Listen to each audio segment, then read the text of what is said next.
Hey gang, Scott Davenport here, and today's video is about the M10 filter system from Haida. This is an interesting filter system. I'm a big filter user, no secrets there, and Haida reached out and said, Scott, would you like to take a look at our system and tell us what you think? So, put it on this camera, got it out in the field, and I'm going to tell you what I think about it. Let's break this down to a few things. I'll go through the components of what types of filters and how this assembles onto your camera, a bit of notes about the build quality, but most importantly, getting it out in the field, putting it to the test, and checking the image quality, because in the end, that's what's most important. We get good quality images, and our filters don't interfere with that in any way, shape, or form. So let's get started. Let's talk about the components first. Haida's system is like many other filter systems. You've got an adapter ring, the filter holder, and then the filters themselves. So the adapter ring is what you buy to match your lens's diameter. So 67 millimeters, 72, 77, whatever it is. So this inner ring screws into the front of your lens, and then the outer ring is where the filter holder snaps on. I'll show you the filter holder in a second, but I want to point out the build quality. I'm trying to bend this, and it is not flexing, it is not bending, and that is good. And it's very, very light. I mean, it almost feels like plastic, but it's not. I'm not even really sure what it's made of, but it's very, very light. And it's a great balance between sturdiness and lightweight. And the same is true for the filter holder itself. So that same thing, I'm doing that little flex test, trying to see if I have any give. This has got strong build quality, but it's still very, very light. So anyway, this would be the holder. This would snap on to the adapter, and there's this lever here that lets you lock it into place. There's a groove all the way around the adapter ring. So this little lever clips in, and then it's not going to fall off. And this is not bumpable, right? I wouldn't be worried about, I have to really kind of give it some effort to get that spring to compress and unlock. So I'm not going to bump this by mistake and have my filter assembly fall off. So the build quality and the attention to the locking system is very good.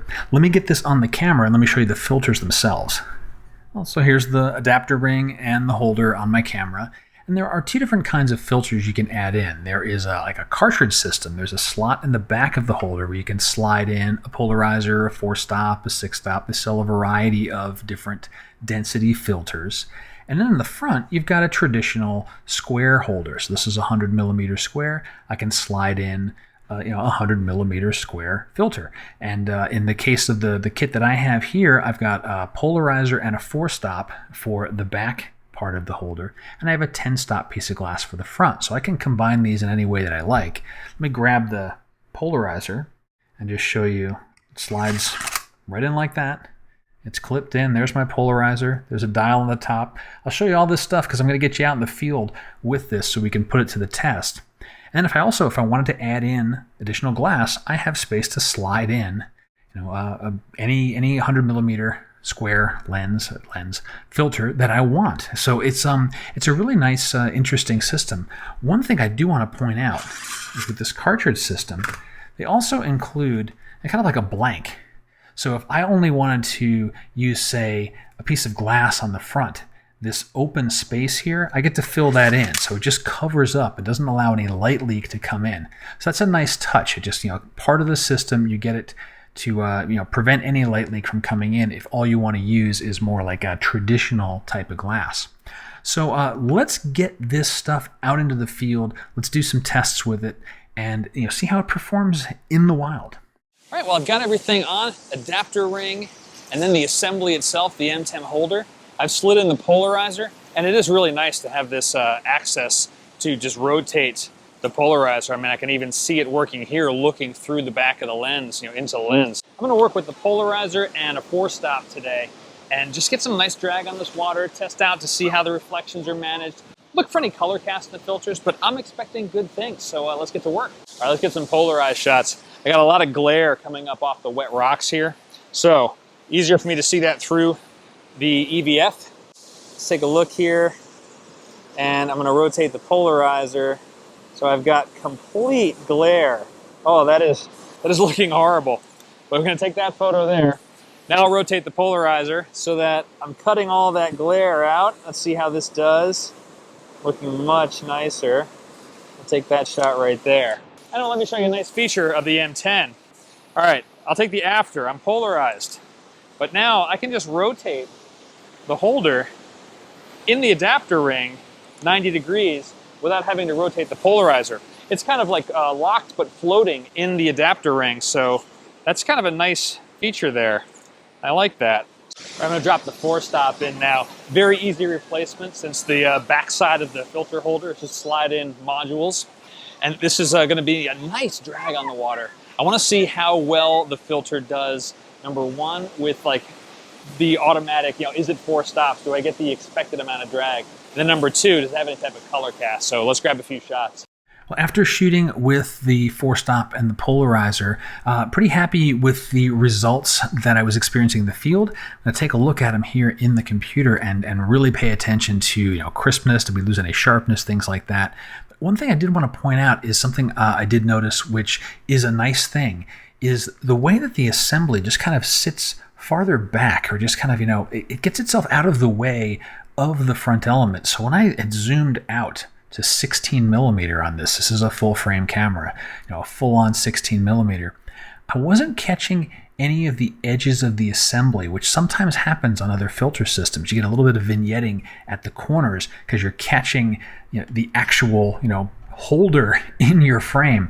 That didn't happen with the Haida system, so that's a nice attention to detail that they've put onto this particular holder system. Now let's have a look at the photos and take a look at the quality of these images. Well, here's our polarized versus non-polarized. As we'd expect, the polarizer worked. It did what it's supposed to do. Put this into survey mode. We can take a look here and see that on the left we have our unpolarized shot, lots of glare, very flat feeling. We're getting a lot of the color washed out because the reflections coming off the wet rock and the water.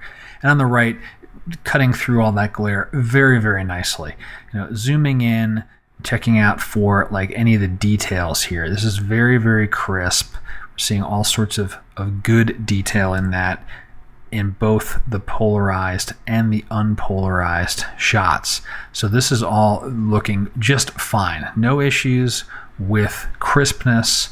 And as far as color cast, I don't really notice something. Let's take a look briefly to compare the two. Let's bring this into develop, and we'll use our white balance picker and just take a look at this hot spot on the surf. That should normally be white. So this is showing us very good, right? 98, 98, 98, only off by less than a tenth or a 1.1% there. Put that away and let's go look at our polarized shot and pick a similar area of the photo with that similar white. So there's a little bit of a shift. So, and this actually looks more like it's just a slight shift in exposure, so maybe a little bit of an exposure shift. But color-wise, this is looking fine. And color casts, to be honest with you, I don't worry about too much because we have tools to deal with those. As long as it's not dramatic, it's never a problem. And these ones look like they're fine. Let's have a look at the 4-stop photos now. So here are a couple of the shots with the 4-stop filter. And while I was in the field, I wanted to know, did I get the expected amount of light reduction? So without having to compensate too much. Was the 4-stop actually a 4-stop? Yes, it was. Putting the calculations into a tool or just doing it mentally and then dialing that in, firing off the shot, I was getting the expected exposure and things looked well exposed. And let's again take a look here at the details where we expect this to be soft, but the rocks and like these stationary bubbles, those are all nice and crisp, little ripples and things like that. So the crispness of the photos is looking good. Again, the color is looking fine. I'm not noticing a color cast. Let's take that over and do a quick measurement on our hot spots here. Once again, very much in line with what I would expect on white caps of surf. Everything, there's not a notable like blue shift or red shift or anything like that. And all of this stuff is well within tolerance. I'm happy with the 4-stop. I'm happy with the polarizer. We'll get you back out in the field. We're going to do a little more long exposure work with the 10-stop, see how that does. I'll move up Scripps Pier, and this is going to be a great spot to test out the 10-stop filter. Let's get that loaded up in the camera, get a few shots under our belts, and see how this thing performs. All right, I've got the M10 on, the 10-stop is slid in. I do have the polarizer in as well. The sun is roughly on my right shoulder, so coming in at roughly a 90-degree angle to the camera. So I want to take some shots with that polarizer in there. Remember, I can still slide that polarizer right out when I'm done with it, and there is a spacer I can put in so that I won't get light leak as well. So just an empty ring that's provided with the holder. So that's going to be really nice too. So I'm going to take a few test shots here, and then we'll see what the results look like. My first test shot for the 10-stop came in a little dark, and I realized that's what the polarizer added. I have to account for the polarizer as well in my exposure calculations. I'm going to take a guess that the polarizer is about 1 stop of light. It's pretty, pretty thin. There's not a lot of cut that's happening with it. So recalculate, take another shot accounting for that polarizer. We'll see how that one comes out. And it's really easy to remeter the scene. I can just take off the assembly, remeter, and then reattach the assembly, all without having to restack in the filters, and then I'm good to go. 10-stop performed very well. Also, it is a 10-stop, and other than forgetting to account for that polarizer in my first couple of shots, it is, what you would expect. You put it in, you recalculate for 10 stops of light, and you get the appropriate exposure. Things looked good on the back of the camera. Histograms looked fine. Image quality, what do we got here? So this one on the very left is my underexposed one. This is with the polarizer and not polarizing. This is polarizing. And this last one here, this is kind of like just my baseline shot. So this here has no filters whatsoever. I wanted to use this to really check out the color casting. So looking at this in this whitish grayish area, things are pretty close. There's a little bit of a dip in the blues. And it's very subtle, like up in this whiter area here. I'm almost equidistant. So we'll look for a bright area like that, and then move over an image. And here is one with a filter on it. And so there's a slight dip in the blues where you may need to raise blue up ever so slightly. So there's a little tiny bit of a color cast, but it is minor. And for a thick piece of glass like that, in my opinion, this is very good. This is in line with other filter systems I've used where you're using a heavier density piece of glass. So all in all, this is looking very good. Let's take a peek at the crispness, and we can see that it is nice. It's sharp. The pier is what I was focused on, and that is crisp. My surfers are all blurred out, and I expect that. I'm using a 10-stop filter, but this is very good detail. So once again, no issues with the filter introducing any type of softness, and color casts are more than manageable. So what's the takeaway? Yeah, the M10 system is very good, and I would recommend it to anyone that's looking to move into a filter system. It's a good balance of price point, build quality, image quality is great. This is running, I think right now around $200 for the basic system, which is this thing here. So this is, this is the kit that you would get. This is the empty light leak gasket, and then this here is your adapter ring, your holder, and a polarizer. So you're getting all that for a couple $100. Other filter systems, the polarizer alone would be more than the cost of this. And this is a pretty good bargain. I think if I had to find something that I didn't like, it's probably just the case that it comes with. Okay, the case is nice, don't get me wrong, and it's going to protect your filter. It's got this eyelet hook. I would not be hanging this on the back of my camera bag or something, because I'm not going to open the filter bag with this hanging off of it. And this is kind of cumbersome, this clamshell kind of thing. But honestly, I've never gotten a filter system where the case that it came in I was happy with. I opt for using a Filter Hive from Mindship. It's a purpose-built bag, and that's what I carry my filters in. All of this stuff would easily fit in that bag, and actually does easily fit in that bag.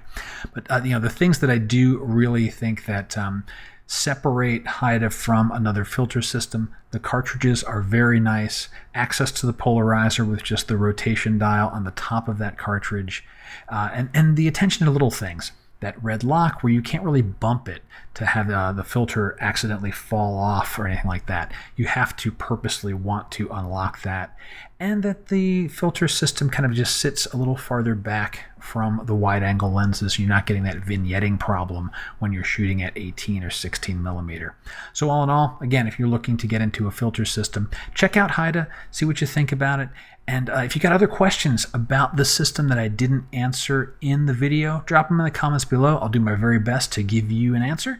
And until next time, my name's Scott Davenport, and happy shooting.